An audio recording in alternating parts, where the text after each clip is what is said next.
Assalamualaikum warahmatullahi wabarakatuh. Baik, untuk minggu ini kita sudah masuk ke materi looping atau perulangan.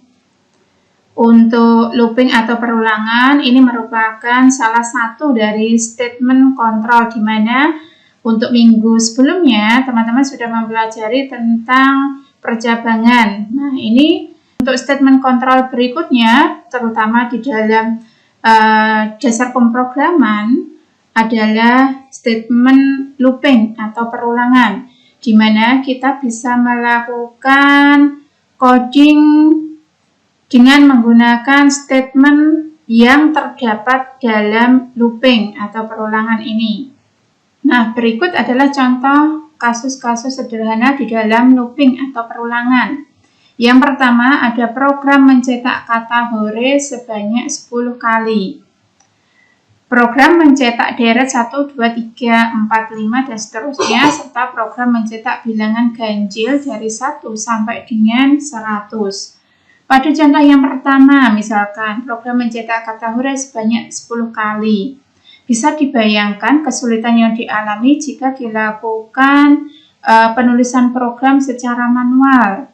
Anda harus menulis kata hore sebanyak 10 baris. Ini perintahnya baru 10 kali. Kalau misalkan diminta 100 kali, 1000 kali, bahkan 1 juta kali, bisa dibayangkan berapa baris yang harus dibutuhkan ketika menulis kata hore secara manual.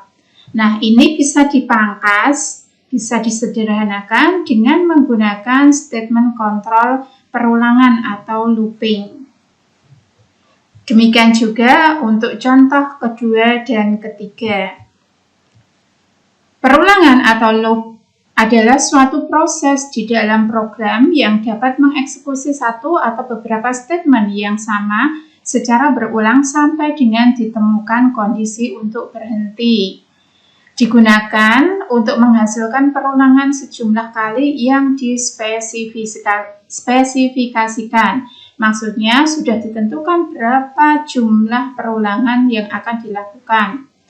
Nah, untuk statement kontrol pada looping ini ada beberapa, terutama pada bahasa pemrograman Java. Yang pertama ada struktur for, ada struktur while, dan struktur do while.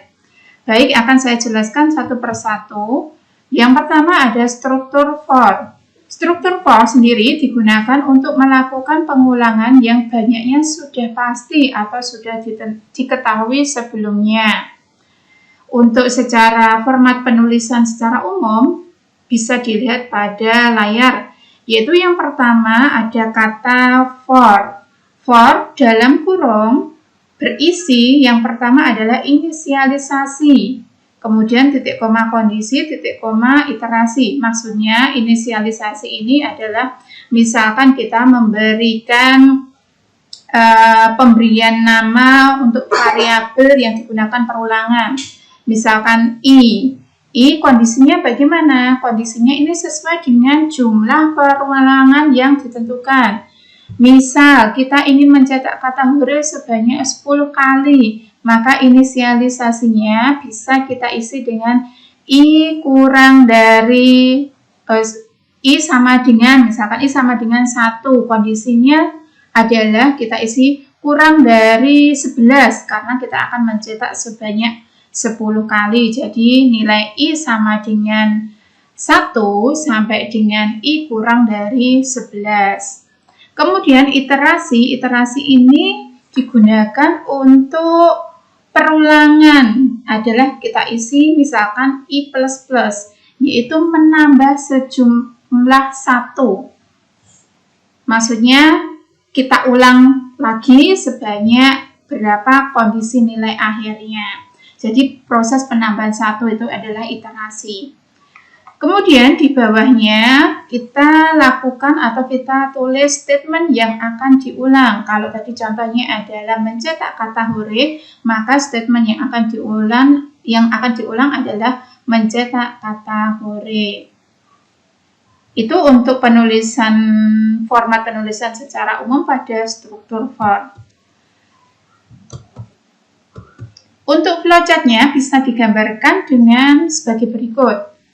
Nah, terutama untuk di aplikasi Vlogoritem nanti sudah ada, jadi kita tinggal mengambil aja, karena di situ sudah ditentukan mana yang for, mana yang while, dan mana yang do while. Contoh programnya adalah sebagai berikut. Nah, ini kita akan mencetak kata praktek algoritma pemrograman.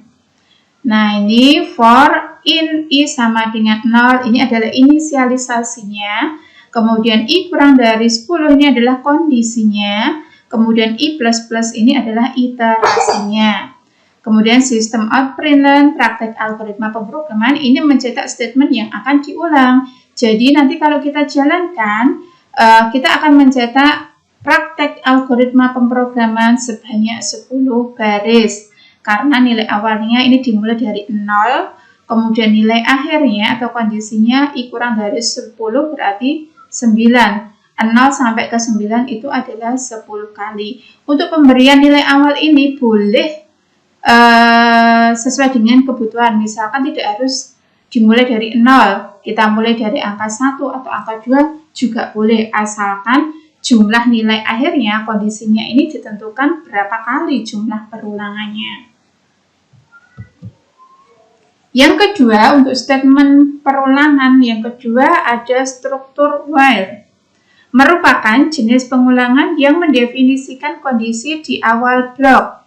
Ini artinya apabila kondisi tidak terpenuhi atau false, maka proses pengulangan tidak akan pernah dilakukan. Maksudnya, pada saat Anda menentukan atau menulis kode program kondisinya salah, maka otomatis program tidak akan dijalankan meskipun bisa di-run tetapi tidak menghasilkan sesuai yang diinginkan. Untuk bentuk penulisan, format penulisan secara umumnya adalah sebagai berikut. Ini while, kemudian kondisi, kemudian dalam kurung awal statement yang akan diulang, kemudian iterasi. Jika for tadi adalah for, kemudian inisialisasi, kondisi, iterasi. Kalau while ini dimulai dari inisialisasi dulu, baru while, kondisi, kemudian iterasi di bawah. Ya, ini tadi kalau misalkan kondisinya salah, meskipun bisa dijalankan, tetapi tidak bisa menghasilkan atau mencetak apa yang diinginkan. Untuk flowchart-nya bisa digambarkan sebagai berikut. Ini while seperti ini ya, kondisinya berada di atas sesuai dengan urutan tadi format penulisannya. Inisialisasinya berada di atas, kemudian kondisi, kemudian ini adalah iterasinya. Kontrol perulangan itu kita sebut sebagai iterasi, bisa juga seperti itu. Untuk iterasi ini bisa diletakkan sebelum atau sesudah pernyataan, ini di atas atau di bawah. Tetapi biasanya dalam pemrograman iterasi kita letakkan di bawah pernyataan. Selama kondisi bernilai benar, maka perulangan akan terus dilaksanakan dan pernyataan hanya dikerjakan ketika kondisi bernilai benar saja. Ini khusus untuk while ini kondisi, jika kondisinya salah, maka akan langsung lari ke sini, ini salah. Artinya keluar dari perulangan. Tetapi kalau kondisi ini benar, maka pernyataan ini akan dilaksanakan sesuai dengan jumlah perulangan. Contoh programnya masih tetap yang sama, seperti kasusnya mencetak kata kuliah praktek algoritma pemrograman. Nah, ini inisialisasinya kita letakkan di atas. In i sama dengan 6, kemudian while, ini kondisinya, i kurang dari 5. Sistem out println kuliah praktek algoritma pemrograman, ini i++. Ini iterasinya. Dalam program ini akan mencetak, ini harusnya in i sama dengan 0 ya, bukan 6 ya. I sama dengan 0, i kurang dari 5, berarti kita punya 5 kali perulangan untuk mencetak kata kuliah praktek algoritma pemrograman. Kalau seperti ini, i sama dengan 0, i sama dengan 6, I kurang dari 5 ini kondisinya sudah salah karena nilai awalnya adalah 6, pasti tidak akan tercetak. Ini direvisi, I sama dengan 0. Yang ketiga, statement kontrol struktur dual. Mirip dengan struktur while, namun perbedaannya terletak pada penempatan kondisi. Pada while, kondisi ditempatkan di awal blok pengulangan, sedangkan pada dual, kondisi berada di akhir blok. Nah, kita balik aja ya untuk kondisinya. Yang pertama, inisialisasi tetap berada di atas seperti while. Kemudian do, dalam kurung awal, statement yang akan diulang. Iterasi. Kemudian bawahnya di sini kondisi ya. Nah, kondisinya ada di bawah iterasi. Untuk flowchart dual adalah sebagai berikut. Karena kondisinya berada di bawah, nah ini kondisinya diletakkan di bawah. Kalau while ini kondisinya di atas, sementara dual ini di bawah. Pernyataan dulu, kemudian iterasi atau kontrol perulangan, ini bisa diletakkan sebelum atau sesudah dari pernyataan di atasnya ini. Kemudian baru kondisi. Jika kondisi ini benar, maka akan dilakukan proses perulangan lagi sampai dengan kondisi ini terpenuhi. Tetapi jika salah, langsung keluar dari perulangan.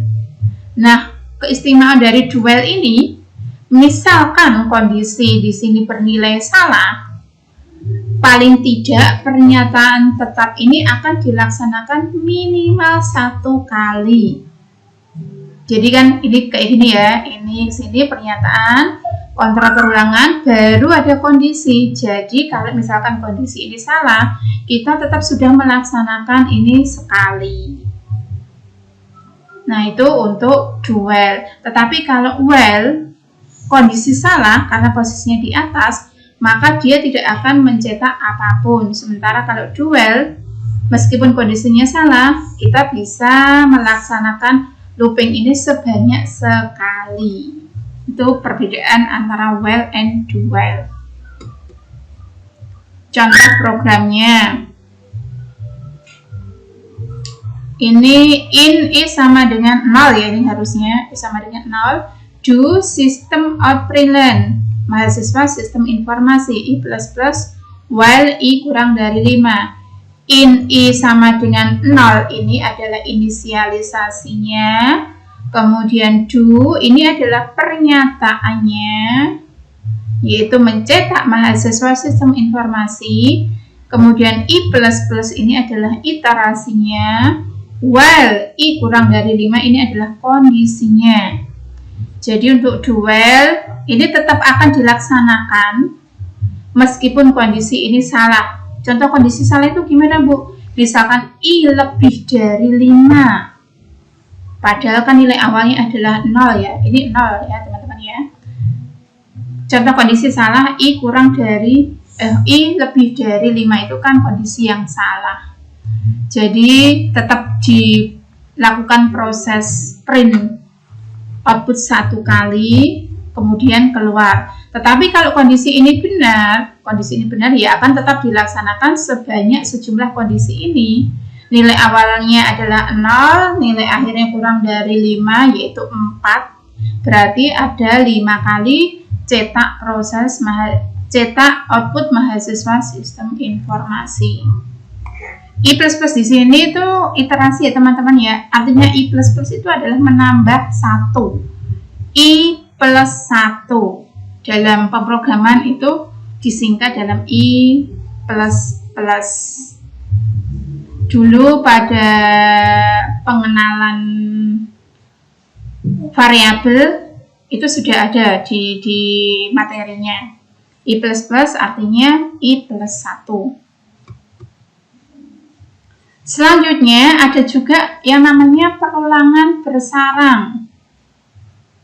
Artinya di dalam struktur pengulangan terdapat lagi struktur pengulangan lainnya. Biasanya menggunakan struktur for atau perulangan bersarang ini sering dikenal dengan nested for.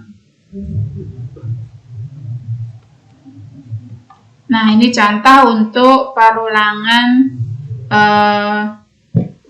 bertingkat, yaitu nested for.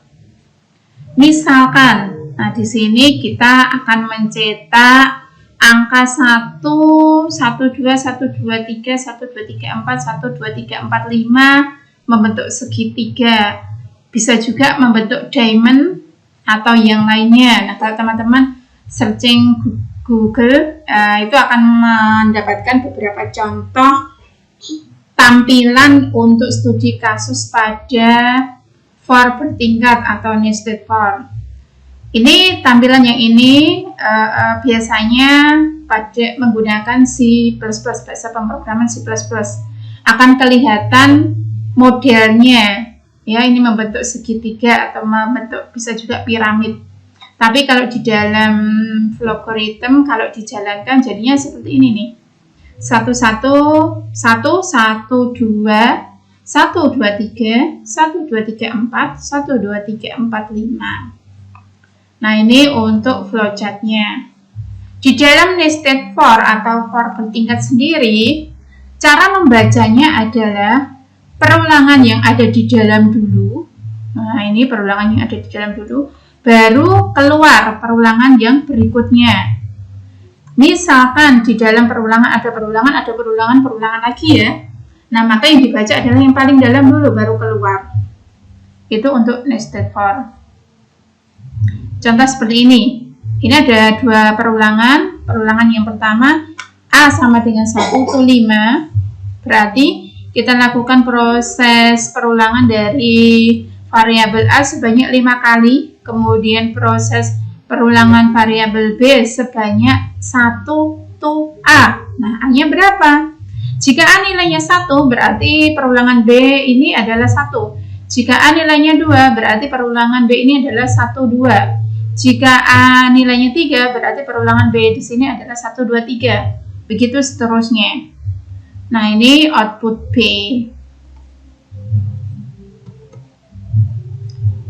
Ini kalau dibuat dalam program di Java seperti ini.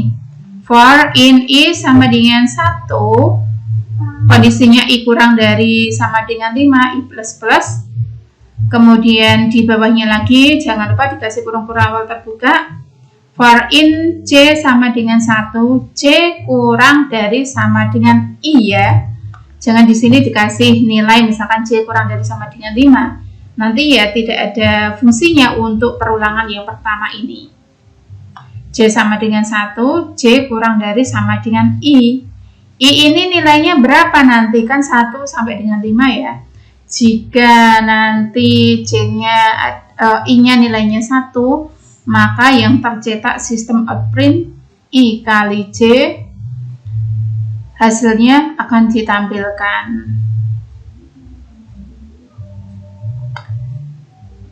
Nah, ini untuk nested for.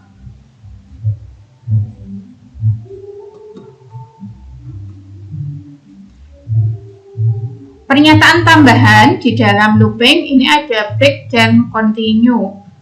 Yang pertama ada pernyataan break. Pernyataan break telah diperkenalkan pada pernyataan switch, yaitu pada statement kontrol percabangan. Kegunaan dari break sendiri adalah keluar dari switch. Selain itu, pernyataan break juga dapat digunakan pada pernyataan baik for, while, ataupun do while. Kegunaan dari break sendiri adalah memaksa keluar dari pernyataan-pernyataan tersebut. Contoh, misalkan ini perulangannya nilainya I sama dengan 1, I kurang dari 10. Berarti ada 10 kali perulangan. If I sama dengan 6, break, else system out println I. Artinya, kalau tidak ada break ini, kita akan melakukan proses cetak angka 1 sampai dengan 10. Kemudian di sini dibatasi, if I sama dengan 6, jika I bernilai sama dengan 6, maka break. Artinya, kalau I sudah mencapai angka sama dengan 6, maka program akan selesai mencetak. Artinya, yang tampil dalam program ini adalah 1, 2, 3, 4, 5. Untuk 6, 7, 8, 9, 10 tidak akan tercetak karena sudah ada ini batasannya. Nah, ini penjelasannya pada program di depan tanpa kehadiran if is sama dengan 6, break, maka program akan menampilkan angka 1 hingga 10. Berikutnya ada pernyataan continue. Kegunaan dari pernyataan continue ini merupakan kebalikan dari break. Pernyataan continue sendiri dipakai untuk mengarahkan eksekusi keputaran atau iterasi selanjutnya pada pernyataan pengulangan. Nah, kalau break tadi memaksa berhenti, sementara untuk continue ini adalah melanjutkan. Nah, ini contohnya. Tadi mencetak perulangannya sebanyak 1 sampai dengan 10. Mencetak I ya. Berarti kalau misalkan tidak ada ini, hasilnya adalah 1, 2, 3, 4, 5, 6, 7, 8, 9, 10. Kemudian dibatasi di sini, if I sama dengan 3 or ya ini ya, or atau I sama dengan 7 continue. Else system operand, artinya jika nilai I sama dengan 3 atau nilai I sama dengan 7, maka proses pencetakan dilanjutkan. Kalau tidak, maka sistem operand I. Hasilnya nanti, jika ini ya, jika pada baris ini adalah yang tercetak angka 1, 2, 4, 5, 6, 8, 9, dan 10. Angka 3 dan angka 7 ini dilewati. Berikutnya, ini ada soal latihan yang sudah coba saya buat dengan menggunakan aplikasi Flowrhythm. Ini soal-soal yang sudah saya sebutkan tadi di depan ya.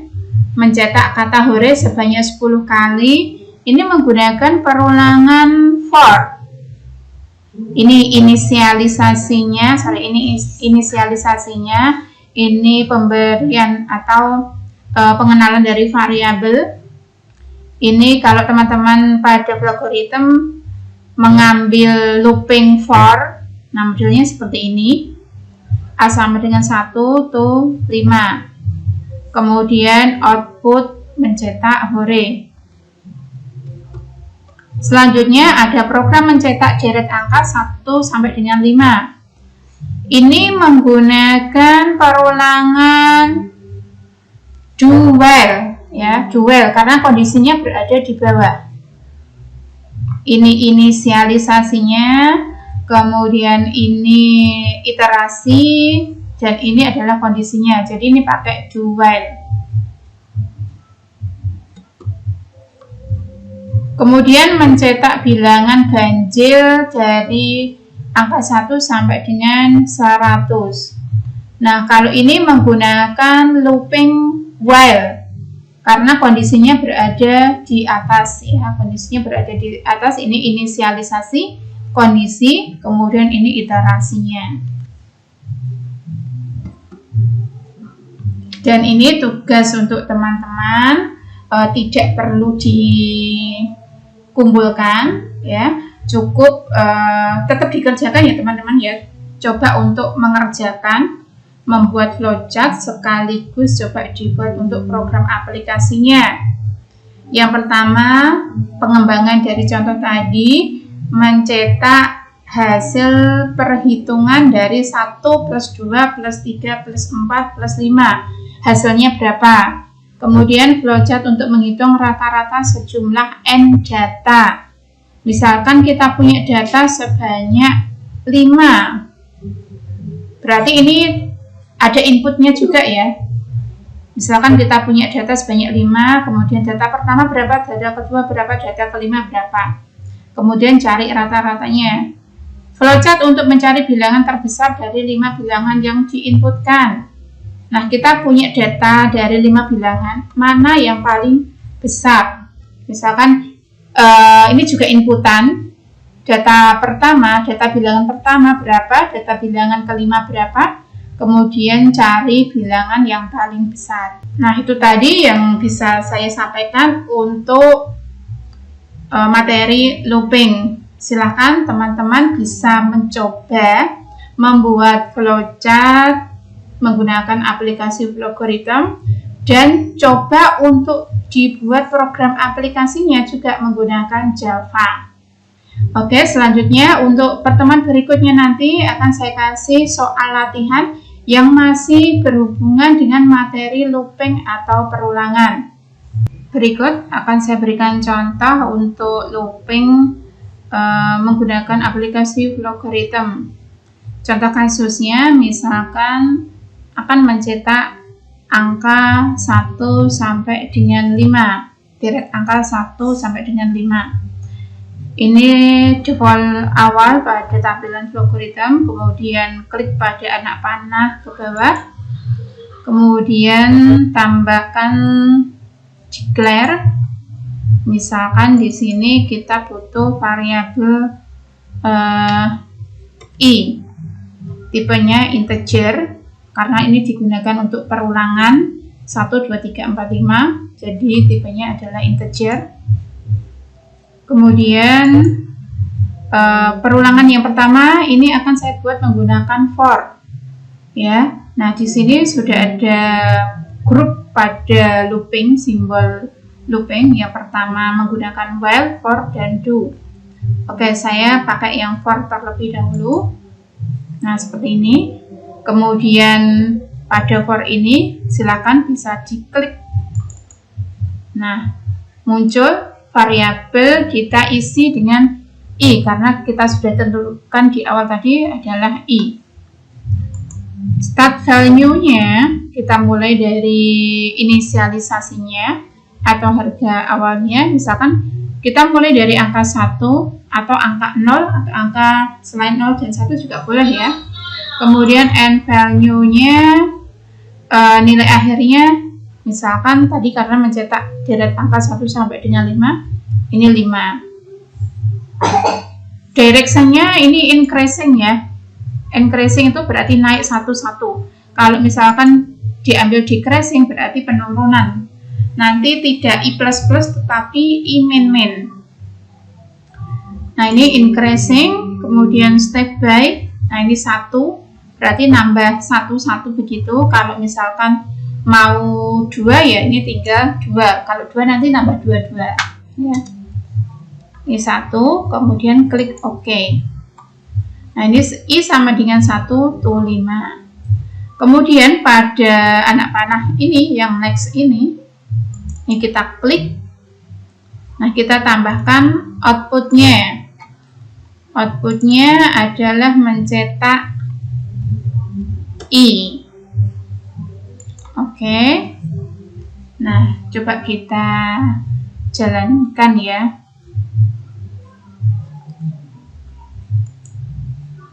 Nah, ini hasilnya 1, 2, 3, 4, 5. Kemudian misalkan kalau mau tadi kan increasing, ini kita ubah jadi decreasing. Ini kita klik, ini 5 misalkan, kemudian ini 1. Ini decreasing, ini 1, klik OK. Kalau kita run, nah hasilnya dibalik 5, 4, 3, 2, 1. Oke, ini untuk yang for. Yang kedua, saya kasih contoh yang menggunakan while. Ini kita bisa hapus terlebih dahulu. Masih tetap ini inisialisasinya i. Kemudian saya pilih yang while. Nah, while-nya kondisinya apa? Kondisinya kita isi dengan i kurang dari sama dengan 5. Klik OK. Nah, dalam while tadi urutannya kan inisialisasi, kemudian kondisi, baru iterasi. Nah, ini belum ada inisialisasinya, ini sudah ada kondisi. Jadi di sini kita tambahkan yaitu assign. Assign-nya kita isi i, ekspresinya inisialisasinya kita berikan nilai 1. Klik OK. Nah, I sama dengan 1, I kurang dari sama dengan 5. Kemudian outputnya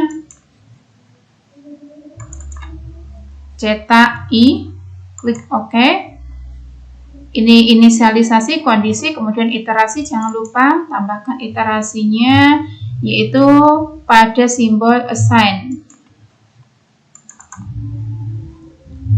I. Ekspresinya apa untuk iterasi, yaitu I plus 1.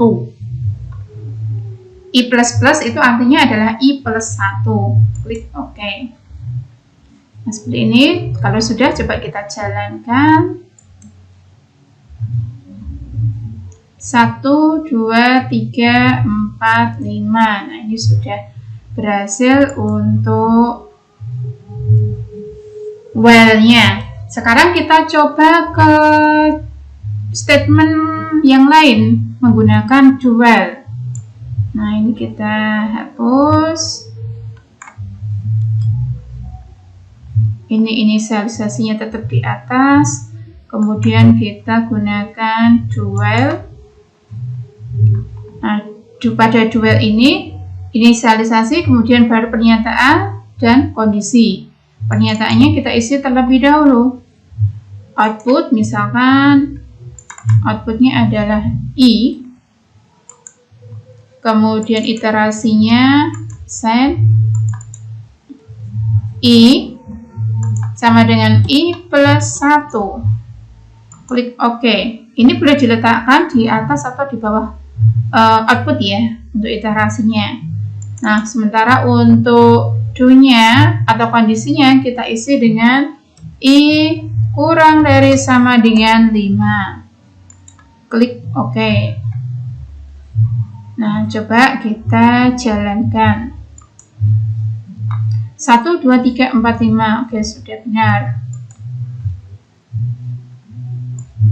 Nah, ini kalau kita menggunakan do while. Nah, demikian contoh flowchart menggunakan logarithm, baik untuk perulangan menggunakan for, do while, dan while. Di logarithm ini kita juga bisa melihat untuk source code-nya. Nanti bisa diaplikasikan di dalam program Java. Nah, ini pada klik aja source code viewer ini. Nah, ini sudah tampil. Nah, ini kalau Anda coba ketik ke Java, nah hasilnya seperti ini. Ini hasilnya sama yang saya berikan pada penjelasan di slide tadi, ya. Silakan nanti bisa dipraktekkan. Terima kasih. Wassalamualaikum warahmatullahi wabarakatuh.